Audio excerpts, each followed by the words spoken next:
Okay, this one is Second Battle of Newbury. It's a different map, closer to the town itself.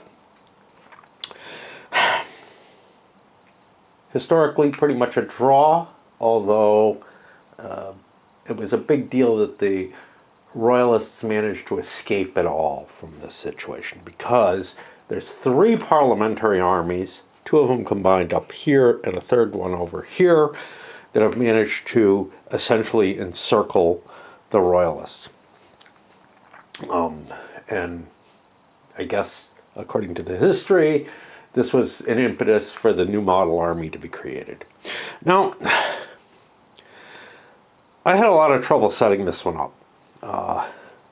It had kind of a free setup. The last one didn't. I like it when they just give me a historical setup. Maybe not a lot is known, or maybe it's felt that you need more flexibility. My initial setup, you set up the Royalists first. I had a line coming across here all the way over, because it was defined left, center, right. I took a look at the parliamentary setup, and I thought this whole army was going to start way up here, but it doesn't.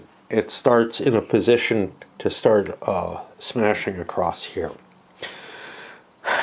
There is some terrain here and a tiny bit of errata on it.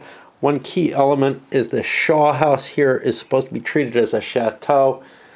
The game more or less gets the right rules for that. What it's lacking is the movement point costs. A cav can't enter a chateau. It's not in here. It'll block line of sight. It has a -2 to both kind of combats and a 2-point movement allowance with a cohesion hit. There was another mark in there. I don't know. I went up and looked at the Saints in Armor chart, but I didn't. It's too much information to coalesce here. In this one, they just give it the -2, -2. Okay. We also have Dalrymple Castle here, which is essentially impenetrable and unmovable. You can't move in or out of it. There's an artillery, and I guess if the artillery gets shot up or something, there's some musketeers there to back it up. Probably not too important except as a platform for the artillery to fire. Like I said, once I set up the parliamentarians according to their rules, according to the rules for the scenario, which put the majority of the forces over here, I was like, this was the left flank of my army. And I was very troubled and didn't know what to do about that. So instead, I built the center flank, or the center wing, in a position to basically back up this Prince Maurice's wing. There are a lot of special rules, including options on these pieces. They were both outside of the area of the battle. I'm going to move them over here, try to remember that they're not casualties. I'll put them away before we actually start playing. Options include that they never left the Royalist army, or that they returned to the battlefield. One of the forces was routed before the battle. The other one maybe could have been called back, but I want to do the historical here, which also means that I'm playing a shorter scenario. There's a very long possibility. The battle could start earlier. They don't give a lot of arguments about why, you pick one option versus another, no balancing or anything like that. This is something Ben Hull, the designer, isn't great about. Usually the scenarios are not really too well discussed. There's a good historical discussion and a discussion of what happens in the battle, but not a lot about that. So we have the 3 standard wings of an army over here and another force here. This is a third army. The goals of this are a little weird. Obviously, casualties are key. However, we have victory hexes. 5 victory points if the parliamentaries, they get them, get Shaw House, the village of Shaw, Shaw House, village of Shaw, which is here, and the village of Donington. So they want stuff on this side of the river. Kind of weird. There's some bridges, including this one, which is sort of a secret bridge that the Royalists, in the scenario they know it exists, historically they probably didn't even know of its existence. It's basically a line of boats tied together that the parliamentarians went across. But anyway, with bridges, a 2-hex unit can't occupy a bridge hex, but they can kind of move through it as normal, and they just are considered to squeeze through it.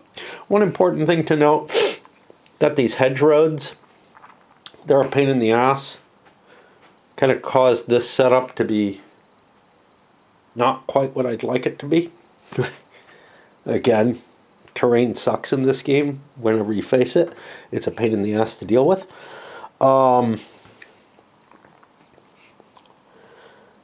And yeah, that's that. So now there's other options in addition to the 2 units that were not present. You can increase the scenario to 8 turns. I'm not sure. Oh yeah. And then this optional attack directions. For all the parliamentaries coming from the east across the river, which would create a completely different type of setup for the Royalists. Village of Donington, no turn limit at all. And then villages of Bagnor, which is up there. The parliamentaries start close to that. It's just different locations to start the scenario from. Again, I'm always a little iffy about these kind of things, you know.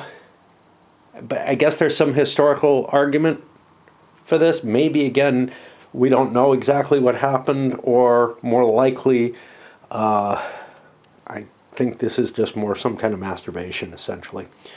And that's a 12-turn game that would use the entire board. It's kind of interesting to have one with no turn limit whatsoever. Feels very Men of Iron. All right. I ran into some stuff in the rules here. First of all, there are letters on some of these. So example here, Middleton's force, I think that's what it is, right? No, Manchester's force has little M's on them.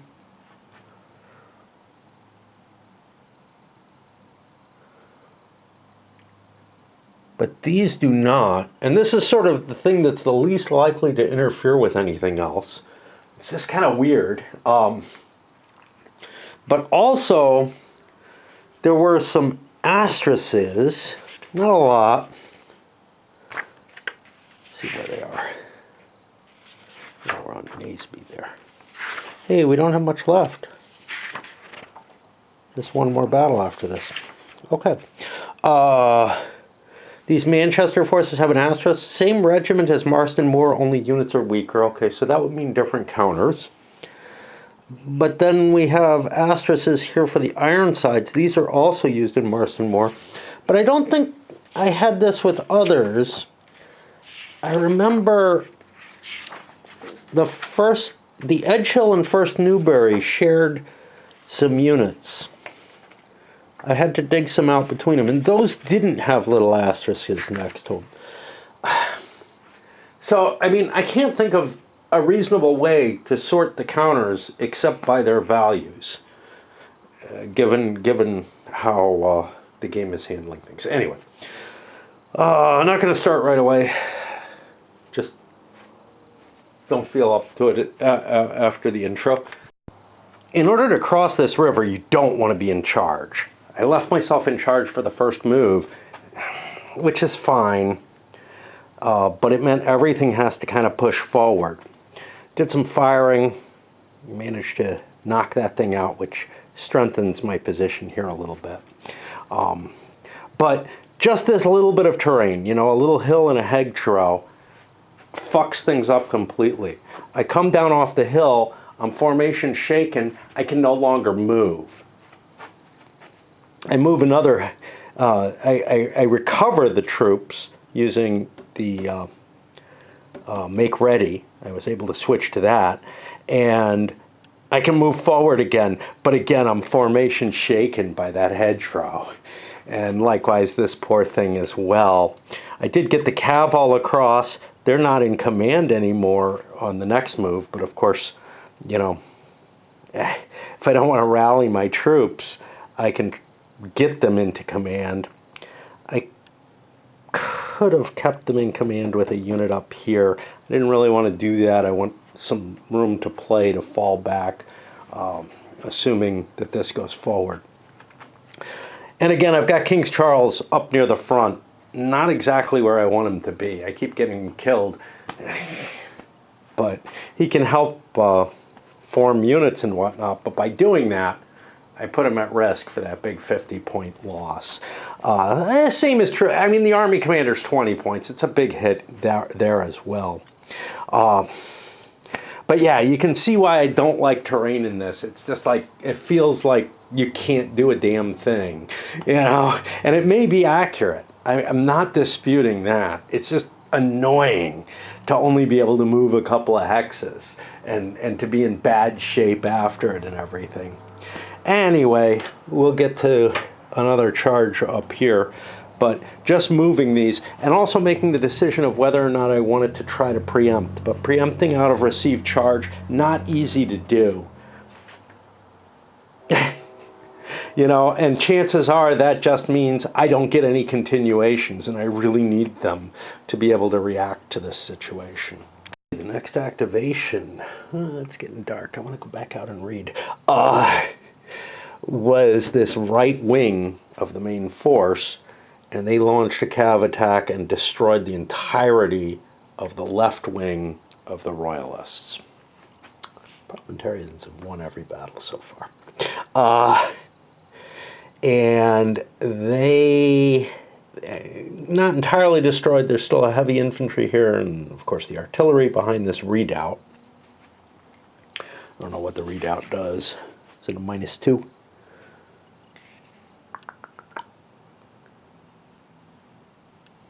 I think it counts as entrenchment. It's just a -1 on both things. Which is not going to help much. The artillery might break up the advance, but whatever. And we had a couple of units, our best couple of units, chased some of theirs off the map, but they lost 3 cav to 2 that we ran off with, which is a battlefield consideration, but then there's the point consideration, which right now is 30-0. With a single continuation, this force manages to punch its way through that barricade. That left flank, or left wing, it was down to just this unit and the artillery. So, you know, it's pretty much gone at this point anyway, but we just wanted to hurry our way through. We don't have a hell of a lot of time. We want to hit this before it forms up and is able to do something appropriately reactive. In terms of the day, it is a dropping birds from the trees. It's a Friday, which is kind of, you know, those are my dancing days. I'm a little worried because I was up for the sunset and watched that, the very end of it. It was pretty enough. The sunrise, the beginning of that was very pretty. But not much else. I mean, yeah, I played a couple of activities here. I watched some videos and stuff, but for the most part, all yesterday and all last night, I've been sleeping. I'm still feeling tired though, so I might be able to manage to get some sleep in today and be able to go out dancing. I can't bring myself to stay awake without the compulsion of the addictions. It's funny. I woke up yesterday and I thought about going out and going for a walk to the hardware store or whatever to get some stuff. But I don't know. It's just so easy to convince myself, yeah, I don't actually need that. Working his way through the hedgerows, he's got the opportunity. He got his first continuation. He's going to stay in charge because he wants to move forward. The danger, of course, is these guys could intercept him. And of course, the artillery can fire. If I get within 4 hexes of them, and to kind of clear room for the rest of the guys to get over, I have to get kind of close to 4 hexes.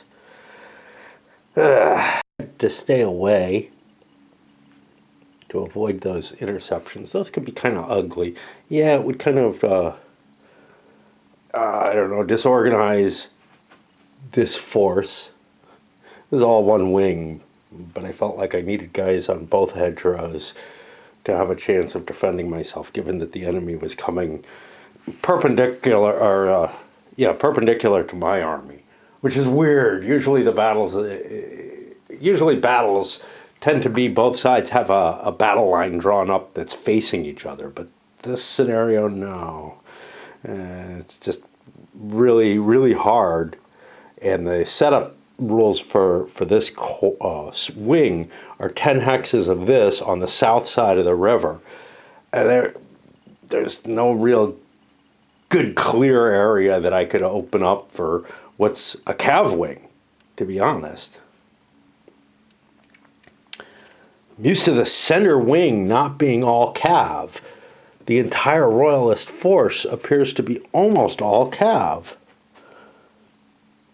Now, the center wing's not called a cav wing, but yeah, it's almost entirely cav, other than this unit. None of these are labeled as cav wings. They're all mixed wings. That means they don't get a bonus on their continuations, I guess, because when there's a cav wing, they say that. Weird. This one, we had at Marston Moor, I think we had a cav wing that had a single heavy infantry unit in it.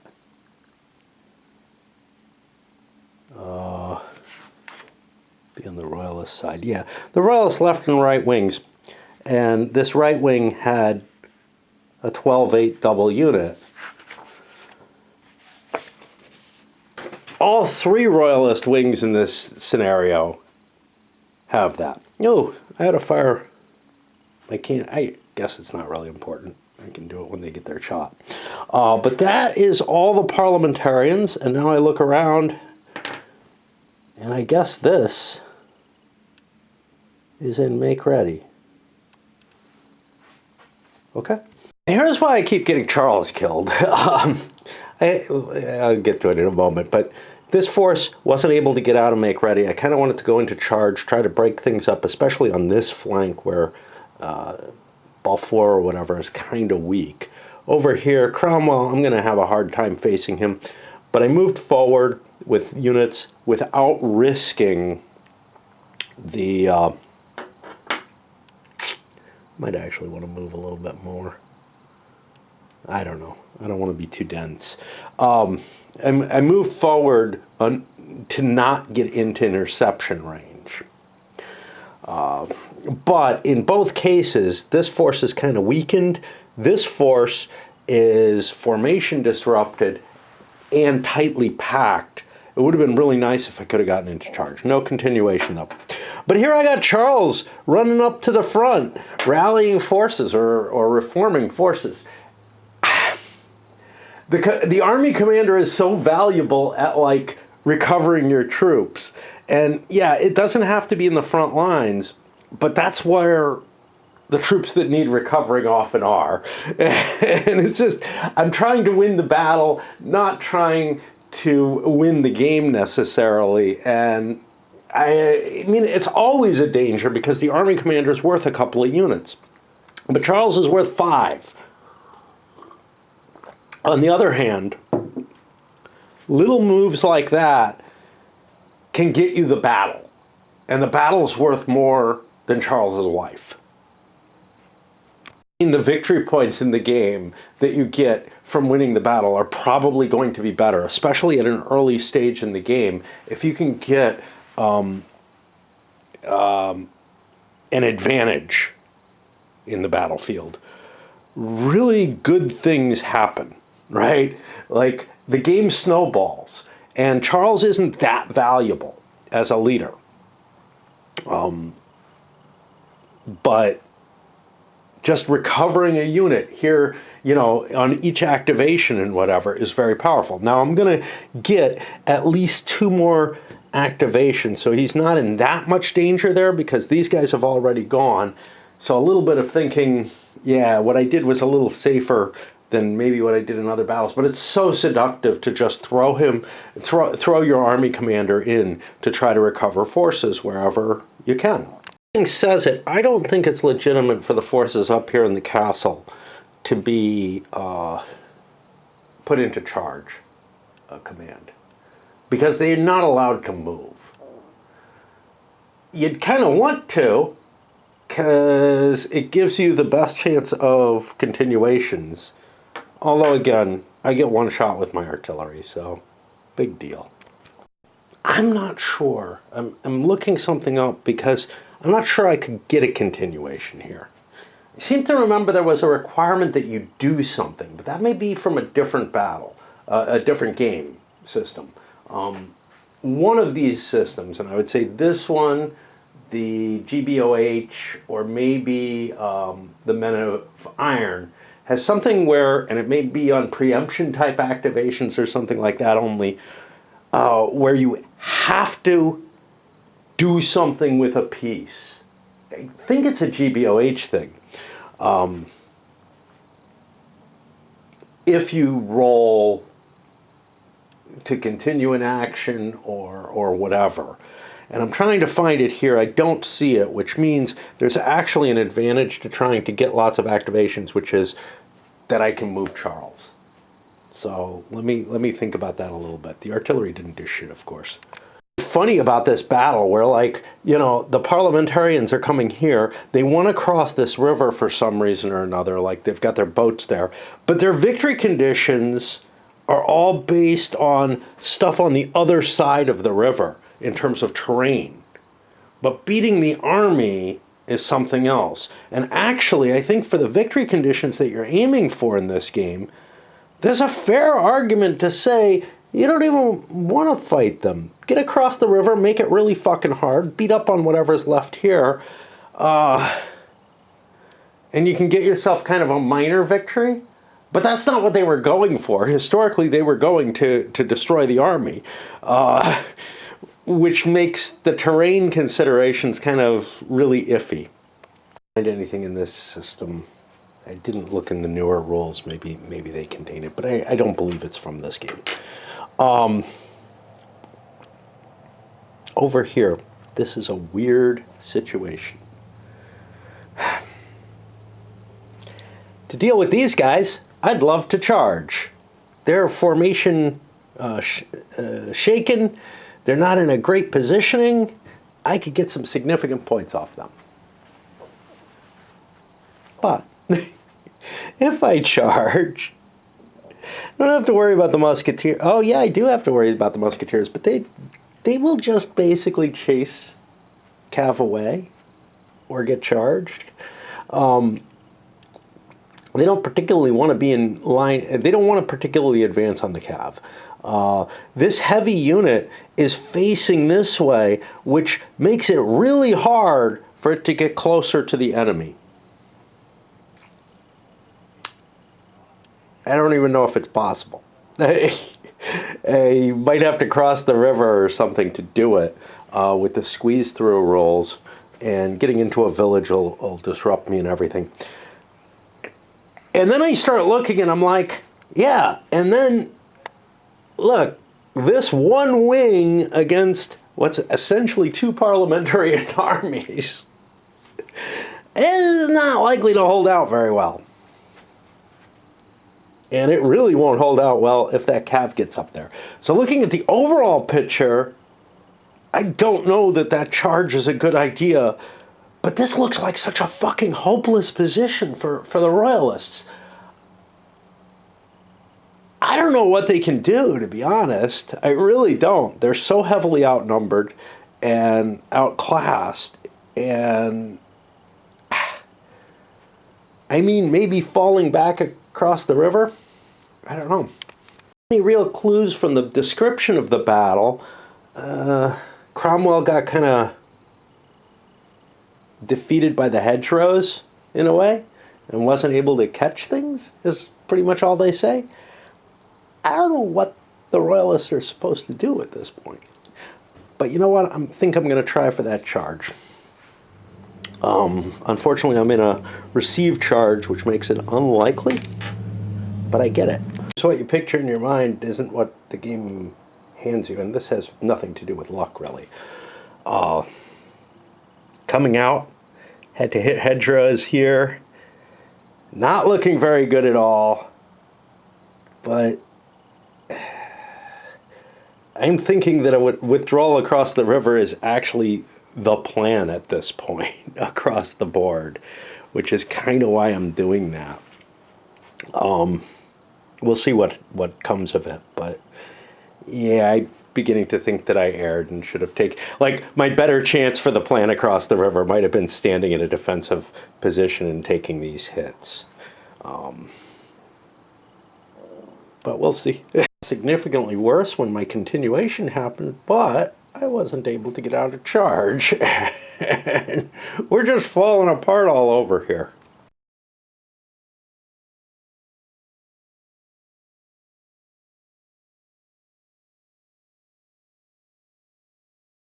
Finish up getting into rally and kind of recovering, but things are a mess now. And I think the parliamentarians are going to have a much, much easier time clearing me out of the way because of that attack. And meanwhile, this isn't good. Losses only on our side so far. That's enough to make up for any terrain advantages that could be gained. I could just put the game in my pocket at this point, basically, with the parliamentarians and go on the defensive or something.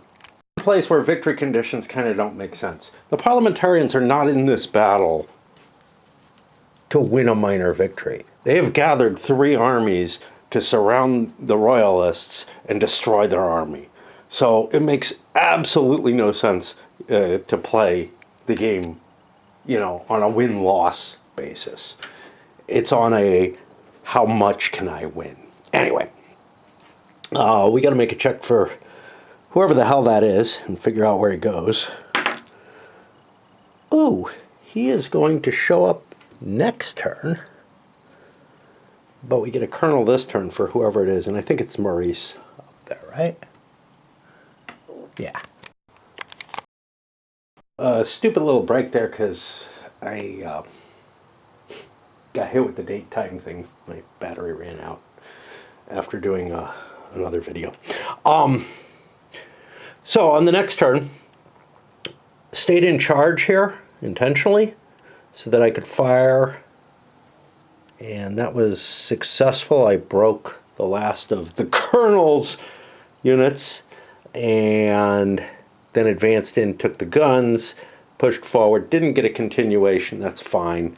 Kind of want to get my units reformed, but the opportunity was just too good at busting things up, and the chances of a continuation were fairly high, so I kind of was expecting to be able to get that reforming after I drove him away, which would have been a pretty high chance. But instead I'm stuck in charge with, you know, some unformed stuff at the front. You might notice there's a little bit more light. I replaced a bulb that's been burned out for a long time. I I didn't think I really needed it, but it definitely helps. It definitely helps. A lot of decisions in this game that are kind of mechanical ones. Once you figure out what you do in that kind of circumstance, and it's kind of like which odds chart do you want to be in the GBA CW or whatever. I wonder what that was. Where, you know, once you see, oh yeah, I want to be on that 3 to 5 chart, so therefore I want to get 3 strength points on everything that I can possibly do. Here, one of these points has to do with the firing of pistols. Now, because I cheat the rolls, I fire my pistols maybe more than I would want to. So this is a charge with a counter charge. Firing the defender's pistol is less valuable than the attacker's pistol, because the defender's firing at moving cav, which means that they take another -1. And if a single reform action only loads a single pistol, which is how the rules work, then that's really questionable. On the other hand, you know, you might have some balancing issues like, yeah, I'm likely to be blown away or whatever, you know, and there's always the chance of it. But it does change the dynamics of the decision making. But honestly, it's one of those things where, like, I don't know if I'm doing the right thing. I haven't puzzled it out completely. It's not as easy a choice as it is with the you know, with the odds chart that's the best. At least not for me. But I've come to my decision of what I should do, and it's just, you know, an automatic mechanical action now that I fire my pistols most of the time. Just to catch us up a little bit, Cromwell got his first action changed from charge to make ready, reformed all his units, which is pretty easy to do because you only have to be adjacent to the wing commander to be able to do the reform action. So he was, because they were tightly packed, and that's part of the reason I did that. And then got a continuation and goes into charge. He's going to try to break things up here. Really painful decision of how big a modifier do you want on the close combat table. I mean, with infantry, you want it as up to the +4. Anything beyond that doesn't count. But with cav, firing your pistols gives you another +1 on the modifier. But with cav, getting to the really big levels throws you onto the cav pursuit table, and you might leave the battle. And that's what we just saw, that momentum charge. And I want the momentum, you know, I want the pluses, but the pluses are dangerous, is the whole thing. It's just kind of a weird, there's a lot of balances and a lot of weirdness, and there's so much of that it makes each of these decisions a hard one to make, and you almost come up with your own, like, doctrine that you're facing in the game, right? And I think what you'll see is that a player who has, different players will develop different doctrines, and it's possible that somebody gets, you know, a doctrine that beats the other player's doctrine in terms of these little decision-making things. I know that was huge in Terrible Swift Sword when I played it. People who weren't used to it would make firing on columns that I thought were unwise. And I would often tell them this, and, you know, some would understand my point. Others would continue with the doctrine that they had, or lack of doctrine, just kind of firing without a lot of consideration. And here, I feel like there are so many different points of consideration that it's not absolutely clear to me yet. And I've played a lot of this that, you know, sure, it's been a long time, but so I had to kind of reformulate what my thoughts were. But some of them have stuck in my memory somewhat. And I have no idea whether or not I'm playing with sort of that optimal doctrine here in the way that I knew that I was in TSS in terms of hitting the right odds table. And the same thing with CWB and whatnot. I knew which tables I want to get to. The question that in CWB comes down to, do I want to risk an ammo depletion to get on a better table? Those questions is whether or not you want to hit with a decent unit or whatever, a morale broken unit, because you're going to get that big +4 on it. You're going to destroy the unit probably, which I just did. But I was also, of course, thrown off the map, even though I didn't do a momentum or whatever, tried to limit, because I'm going to get this huge bonus off of it, right? But it's just this kind of, you have this balance of, oh yeah, I can wipe that unit out, but the cost is a unit of my own in terms of furthering the battlefield situation. Of course, victory point wise, it's definitely worth it, but it's like that comparison with the king. Yeah, getting the victory points is great, and I'm getting rid of a unit, but that unit's not in that great a shape. Is it going to be able to do anything? Well, what else could wipe it out is really the question you come to. And at this point, I don't have other options, so I went for the attack. The result is Cromwell has managed to clear most of what he was facing. Now, that's the 2 charging units. That means we're on make readies, and we have to go over to the Royalists. I'm going to pause here because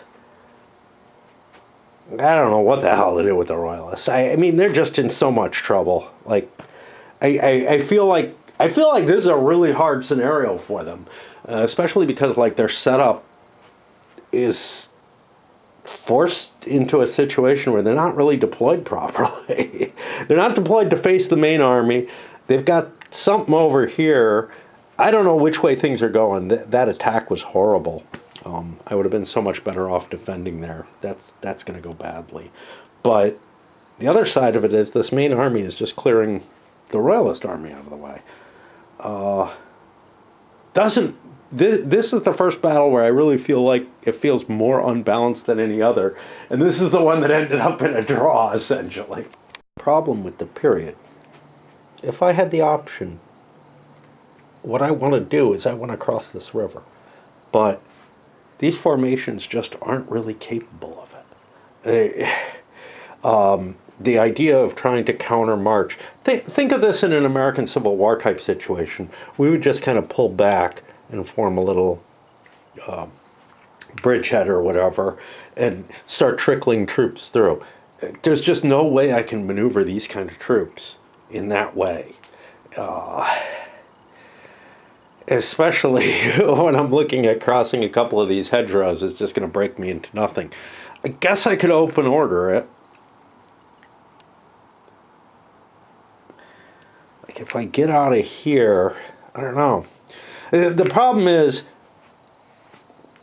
so do I want to win the battle as the Royalists, or do I want to limit my losses? If I want to win the battle, I take a shot here, try to break this side. I'm at about equal on it, and do what I can do. And I don't know what to do over here, but maybe Cromwell's not that much stronger than me. Maybe I've got a shot. If I don't want to win the battle, yeah, I try to go across. But I think I got to try to win the battle. I really just do. The hard part is I wasn't able to get into charge. Damn. I mean, I've got a hell of a big cav wing. Well, essentially a cav wing here. And I can't do a damn thing with it. And I don't know. Do I stand where I am? Or do I convert into open order and try to get the fuck out of there? I think we take this as the sign and we go for the open order, but this is going to go really horribly, I just know it. We got it in a continuation.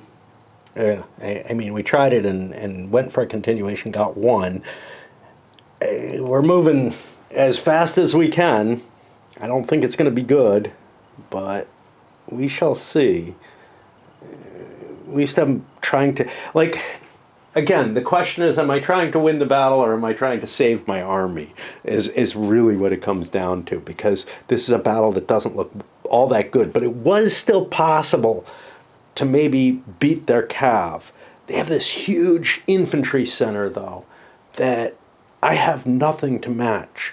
And yes, the cav can do neat things around the edges of the infantry, but the terrain is so tight here and so cluttered up that the cav is not going to be that effective on this side of the river. I don't think I unflipped him. This is a real problem with the system for me, because I lose track of where I am. And that says I flipped him. But I think these are the results of the attack that happened here. I think this guy is in make ready right now.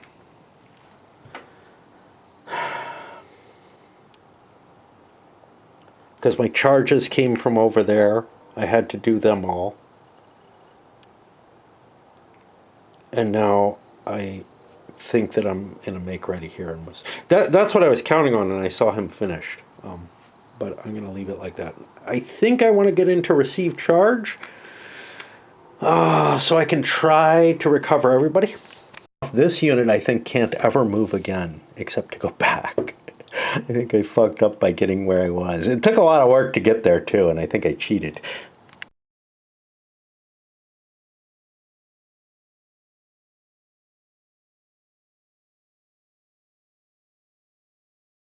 After those cleaned up their issue, the artillery fired here, got a shot at Cromwell, whatever. I'm here with Balfour. This is a hard call. There's not a lot for me to attack. Can't quite reach Chucky. I can hit this one unit in open order, and I can kind of scramble some things. I feel like I don't want to go into charge because of that. That should be at the end of the second turn. We get Maurice back, because he doesn't have to roll now. Oh, we forgot. Wait, we forgot to do anything with him. Hold on.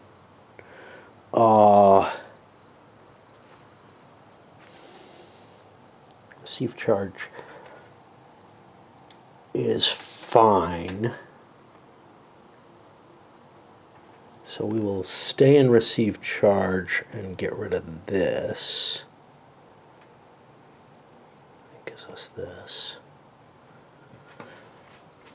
Some of the backprinting dual purpose counters are weird. That was a 0-1. Okay. All right, so yeah. Now we're at the end again. And yeah, just a little bit of cleanup otherwise. And not much, because not a hell of a lot's happening now. Like I forgot to fire these cannons when I did the rally, just because rally and any offensive action seems a little wrong. So, well, they're all trained on that, so that's why they'll fire. We'll see if we can... that unit's probably stuck there anyway. It's got to back up and come back. Nothing bad happened. No, a dice tower or something wouldn't help with this. It was a dice accident, but it was me reaching for the dice over here, pulling them over. I dropped one. I see these two counters got knocked off the map. I'm trying to figure out where the artillery is supposed to go, and now I lost it. There it was. It was under here fired, and I don't know what's up with that. Like, there's a disabled marker. Yeah, did I? Forgot to unfire him. Leaders on top of artillery cause an issue. I don't know if there's supposed to be a gun there. I don't think so. I think what happened was this counter and this counter were on top of this gun somewhere. I don't know where, and the gun slid under Maurice somehow. I don't know. I'm trying to reconstruct what was happening, because I'm pretty sure I didn't have a gun back there behind those barricades, blocked off by the hill and everything. But I don't know precisely where it was. I put it here, and the cab is okay, in good order and everything. Not positive at all, you know, but we shall see.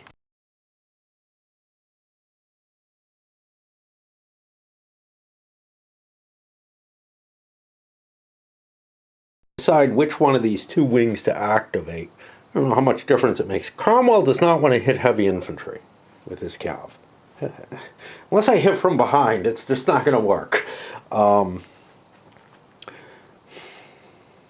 Which is a little frightening, but I don't have to charge that far. These forces are in a traffic jam and an ugliness. And maybe getting Cromwell out of the way will give me more room to deploy that wing. So I think I'll go with Cromwell first, but it's just not a good position in a lot of ways. Countercharge happening from the hedgerow, open order. It's okay, open order doesn't really hurt you. However, a bad die roll, I got a 0, does hurt you, and I ended up with a pursue him off the map and destroy him.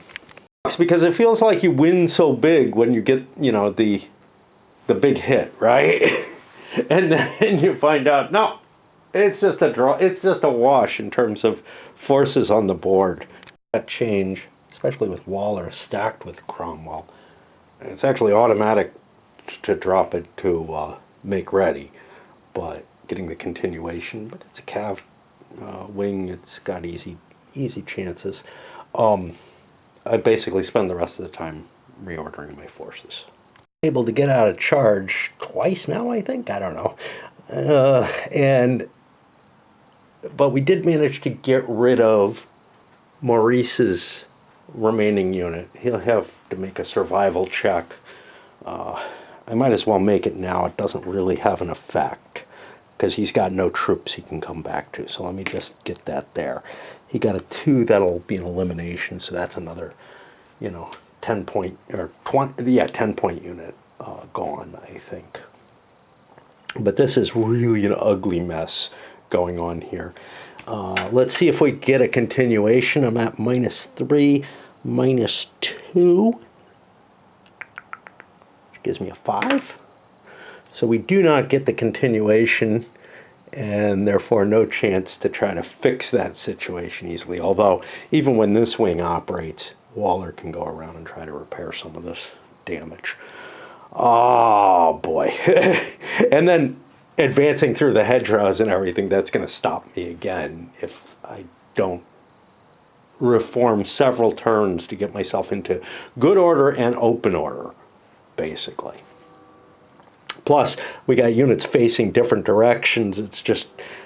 This is just a tangle that's going to be really hard to get anything effective out of, which may be very helpful towards getting these guys off the board. Did Cromwell, did that. We're on a green, and it's got to be a royalist green. And kind of magically, Goring looks like he's actually extricating his troops. I got, that heavy infantry is helping hold the line. It might end up dying trying to make its way across, but even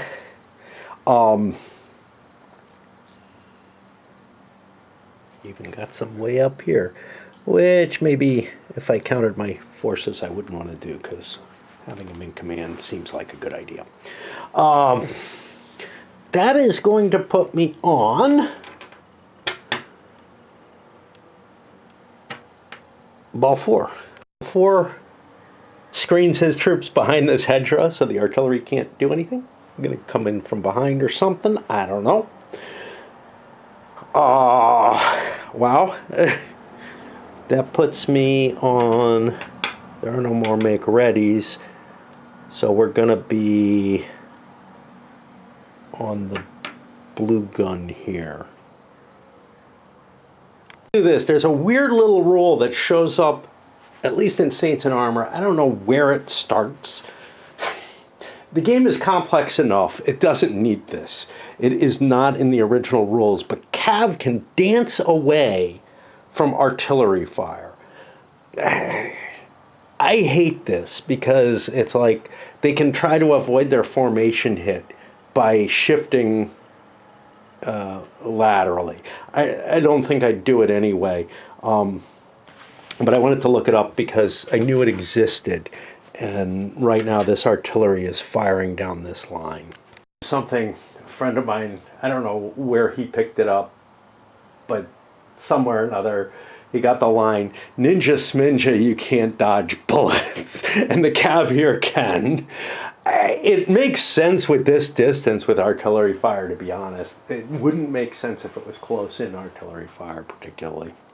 I couldn't find in this earlier system. I just got a formation hit on something with formation broken. Those convert into actual hits. I like that. Being very effective artillery fire, getting a hit on this and breaking this formation.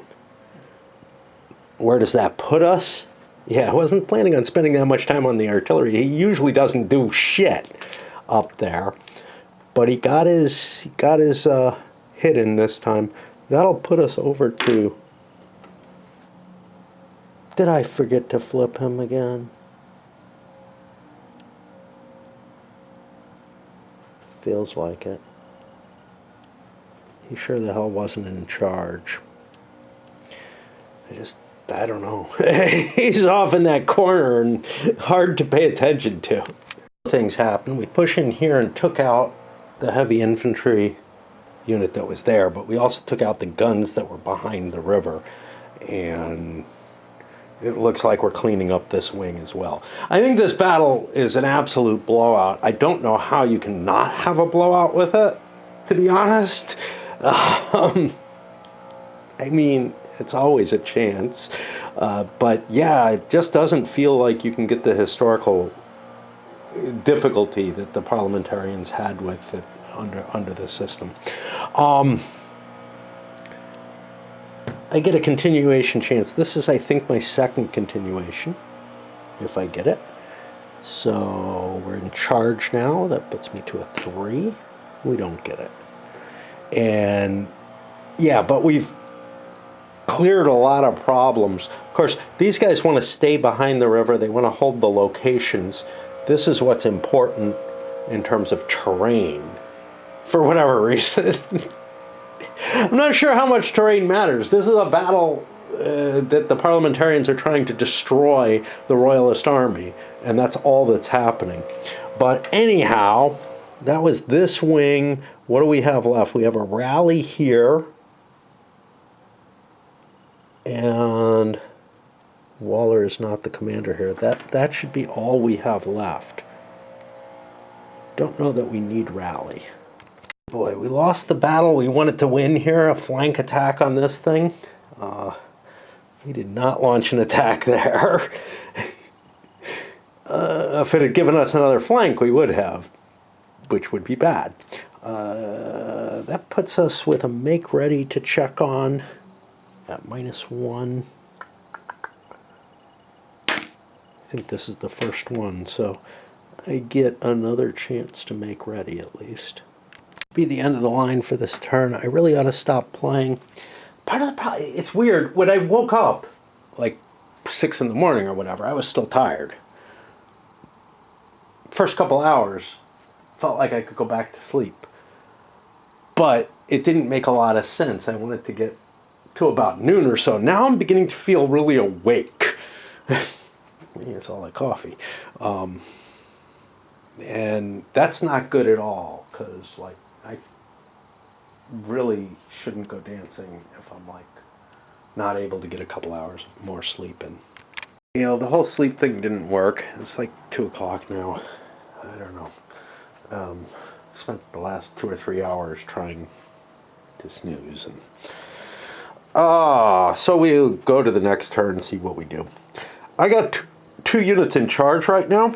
They're both parliamentarians, so it kind of does, and on different sides of the board, so it just kind of doesn't matter which one I pick. Maybe not. Here comes one of the difficult decisions. Waller here, as my army commander, can do stuff.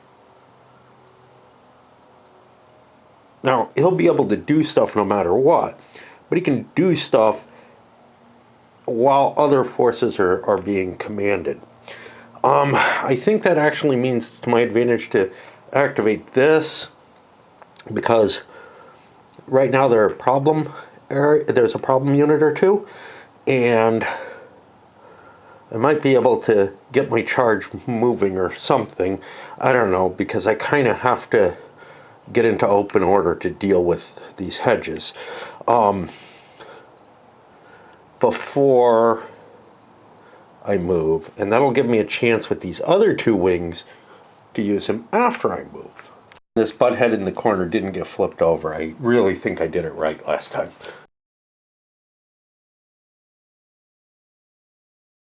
I'm able to change command here, but I can run him so he's not commanding these units anymore. So they don't have to follow the orders of the charge orders that they're under. That'll force them to try to get back into command, but I'm happier with that than having to move here or get into the hedgerow or something like that, which is just going to screw my situation up even more. Get much good out of that. I did manage to get this guy forward, I guess. And these guys had to withdraw back, thereby damaging their own formation. And we've created not a traffic jam now. Not a pleasant situation, but still. That's going to throw us to one of these two make-readies. Deployed Goring in good order here with the help of the king. The only thing I have left to squeeze up there is that thing, which it's really hard to get him through the river. Then I moved over here, fired guns, did some readying. That's it. But I noticed I screwed up and forgot about Cromwell. Not a big deal. These are not interfering with each other at all. One of Cromwell's cav up, all the way up, hit this in the flank. Wasn't a good attack. It was at like -2. I thought -1 at first, which isn't that bad, but I got a bad roll and was destroyed. But the important thing is that I brought him from open order to formation broken, which is going to make it a lot harder to get out. And therefore, maybe I can kill that thing. But I did lose a cav, which is worth as much as that. That's the final thing. These guys up in the castle fired down at this. They got double hit and broke this thing up. Again, in open formation. You don't want to be in open formation if you're in line of sight. I'm ruling that the captured guns don't prevent line of sight. I think that's right. They shouldn't. And even if they did, I would get grazing fire if I went through them, so it's not an issue anyway. And that should be end of turn. We got 2 more turns. This battle is almost done. Now, I guess the biggie is there's 15 points here, but that's not going to make up for what was taken by the parliamentarians. Anyway, time to clean things up for the next turn. Maybe try to sleep again. I got a couple hours I could do if I could fall asleep. Balfour. He's got some dangerous situations where he might be attacking guns to knock them out, which could cause, because there's real units under him, just musketeers, it could cause, strangely they don't get to fire there, they get to fire only if they're with cav. It could cause me to lose units chasing them off the map, but I'm willing to do that. My problem isn't really a matter of not enough units. Well, I would rather use these, but they aren't available right now. What I'm not able to do is I can't use Waller to fix the situation here because those guns would not have fired before this command went. So sometimes you can prevent a problem from happening even after you've fucked something up. Where we thought we were, with these guys unable to get a continuation and a charge. They would need both to be able to take out the guns and maybe fuck with this. So, who knows? Who knows? All right. Another hour of podcasts and trying to sleep failed. Kind of lucky that I came back down here instead of putting another one on. I got another hour before I kind of have to start getting ready or whatever. Or could start getting ready, I guess. But I left my hose running. I try to water that tree over this little guy. He's actually the same age just about as that thing. I mean, He's about the size that thing was when I moved in. But this one has died at least once. But then resprouted somehow. I don't know. Trees are weird. Anyway, I'll try to get this penultimate turn out of the way. And we got a couple of charges. Again, obviously both parliamentarian. I got so many rallies that I had to do. Formation changes that I just threw myself into rally because it's easy to get into more than anything else. I'm kind of fuck it. I'm winning the battle. Don't feel like I'm going to destroy the Royalist army completely. And I feel like the fact that they got to this north edge, and this may be why these are important, in a battle where I'm not trying to defend them, but it feels weird, but they are kind of the exit route, right, for the Royalist army. I think they're gonna escape, essentially, right? Because it's just too hard to get back across. Now, if that's the case, the victory conditions are wrong for scenarios where, like, the parliamentarians are over here because, yeah, the Royalists could slip away a different way, you know? So I'm not so sure that the different scenario options make much sense. I don't know. Maybe their line of supply is up north. It is, but is it that necessary? Anyway, Cromwell charged into that thing. I went as big as I could, got myself the +4, and ran off the map. He's up there. He might return. He's not dead, no matter what. And he's only got one cav unit left, so it's not that big a deal, no matter what. I went into charge to destroy that one big heavy unit. It was pretty mauled. It had taken 8 hits already, and I chased it off board. Hey, that's fine. I got such cav superiority over on this side now. Just because Goring isn't hurt, basically. Some firepower trying to slow things down here. These light infantry trying to slip away somehow, but I don't know. I'm going to probably lose Donington to Cromwell's cav. Yeah, that's life, you know. Definitely going to get Donington because the light infantry ran away. Not like, this is a weird situation. The they're dragoons, actually. They're not worth anything, I think. Maybe I'm wrong. Because those are dragoons, not musketeers. No, they're worth it. Okay, fair enough. But I thought this was a royalist cav. It's not. It's parliamentary. So we just swung right up through there. No biggie. We didn't get a continuation. That's going to throw us over to these guys who maybe try to get in the way of the light infantry and cause it issues. I don't know. I mean, this battle is basically over because I think these guys are kind of handcuffed. I think we're going to get Donington. I could probably call it, but I could also play it out. And the parliamentary center threw itself into charge so that it could slam into those light infantry. Why do they matter? Again, they're not worth any victory points, but the captured artillery is, and they could run around and uncapture it and maybe get it out of the field or something, you know, after the battle. So, yeah, I don't know. You know, it's pretty hard to justify things that far outside of my lines being able to get away. But at least they could spike them or something. Maybe make them completely unusable. I don't know. But we killed one. I think we did a damage to the other with this big salvo. But we can't melee them. I guess they could melee us, but that would be damn stupid. And where does that put us?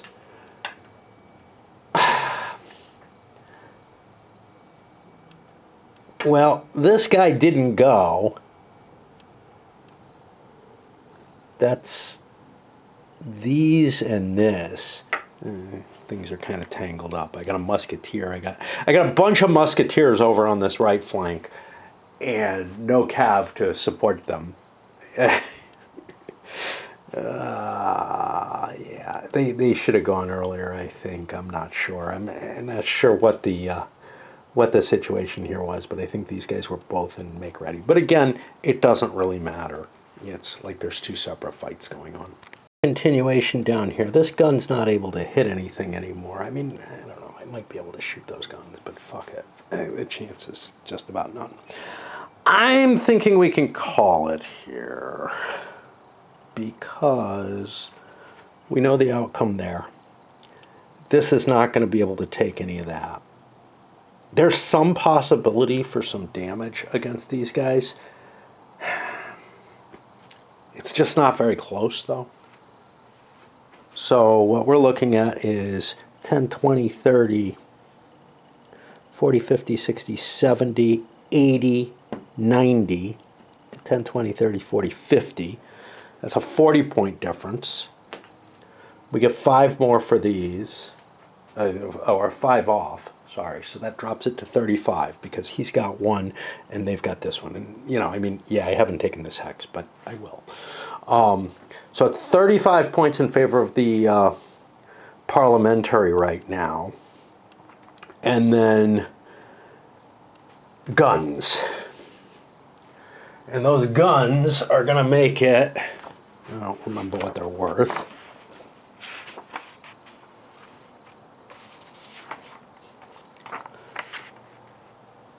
They're 5, 10, 15. So 45, 50, wherever this thing is, 55,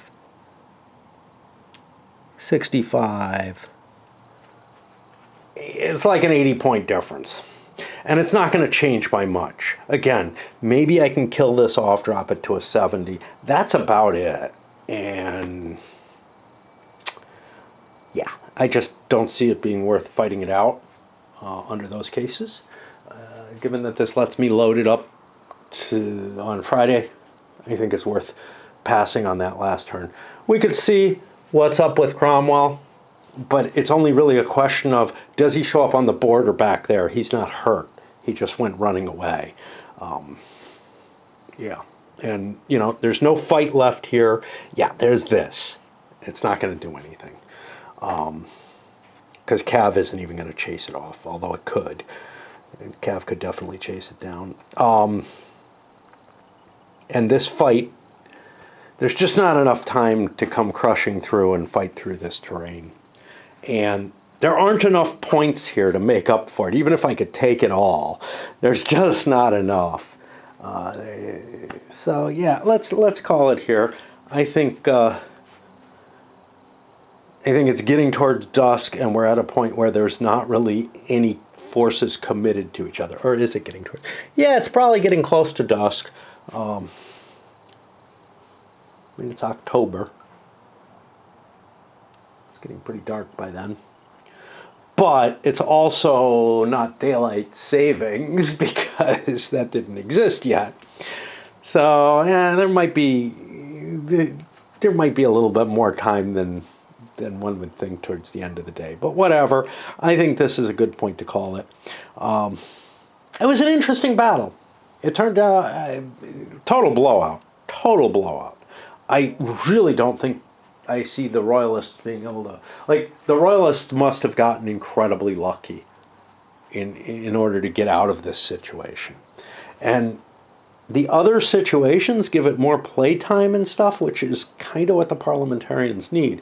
If they had more playtime, they could cross into here and come up behind this and cause it real problems and maybe finish off the Royalist army. Yeah. All right, up it goes.